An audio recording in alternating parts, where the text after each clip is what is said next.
ദക്ഷിണേന്ത്യൻ സംസ്ഥാനങ്ങളിൽ ബി.ജെ.പിക്ക് പ്രചാരം വർദ്ധിക്കുകയാണ് എന്ന് പ്രധാനമന്ത്രി നരേന്ദ്രമോദി. ദക്ഷിണേന്ത്യൻ സംസ്ഥാനങ്ങളിൽ കൂടുതൽ സീറ്റുകളും വോട്ട് ഷെയറും ലഭിക്കുമെന്നും അദ്ദേഹം പ്രത്യേക അഭിമുഖത്തിൽ പറഞ്ഞു. തെരഞ്ഞെടുപ്പ് കഴിഞ്ഞാൽ രാഹുലിന് വയനാടല്ലാതെ മറ്റൊരു സീറ്റ് നോക്കേണ്ടി വരുമെന്നും മോദി പരിഹസിച്ചു.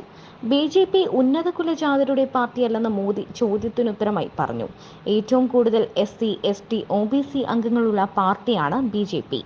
കേന്ദ്ര മന്ത്രിസഭയിലും ഒ.ബി.സി അംഗങ്ങളുടെ വലിയ പ്രാതിനിധ്യമുണ്ട്. ബി.ജെ.പി ഒരു നഗര കേന്ദ്രീകൃത പാർട്ടിയാണ് എന്നാണ് മറ്റൊരു പ്രചാരം.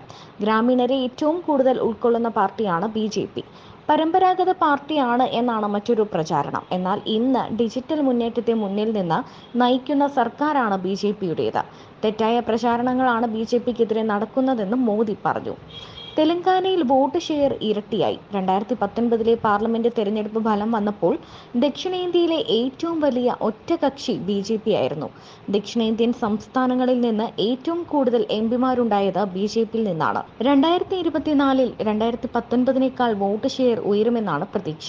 ഇപ്പോൾ പുതുച്ചേരി ഭരിക്കുന്നത് എൻ.ഡി.എ ആണ്. ദക്ഷിണേന്ത്യക്കാരും ബംഗാളിൽ നിന്നുള്ളവരും ഏറെയുള്ള ആൻഡമാൻ നിക്കോബാർ ദ്വീപുകളിൽ ബി.ജെ.പി എം.പി കഴിഞ്ഞവട്ടം വിജയിച്ചു. കുടുംബങ്ങൾ നയിക്കുന്ന സർക്കാരുകൾ അഴിമതിയിൽ മുങ്ങിക്കുളിക്കുകയാണ്. കോൺഗ്രസിന്റെ കിരീടാവകാശി ഉത്തരേന്ത്യയിൽ നിന്ന് പലായനം ചെയ്ത് വയനാട്ടിൽ അഭയം പ്രാപിച്ചിരിക്കുകയാണ്. ഏപ്രിൽ 26 തെരഞ്ഞെടുപ്പ് കഴിഞ്ഞാൽ രാഹുലിന് വയനാടല്ലാതെ മറ്റൊരു സീറ്റ് നോക്കേണ്ടി വരും. ദക്ഷിണേന്ത്യയിലെ ജനങ്ങളുടെ പിന്തുണയും സ്നേഹവും വിവിധ സന്ദർഭങ്ങളിൽ നേരിട്ടറിഞ്ഞുവെന്നും അത്ഭുതപ്പെടുത്തിയതുമാണ്. ദക്ഷിണേന്ത്യ ബി.ജെ.പിക്ക് ബാലികേറാമലയാണ് എന്ന കെട്ടുകഥ തുടരുകയാണ്.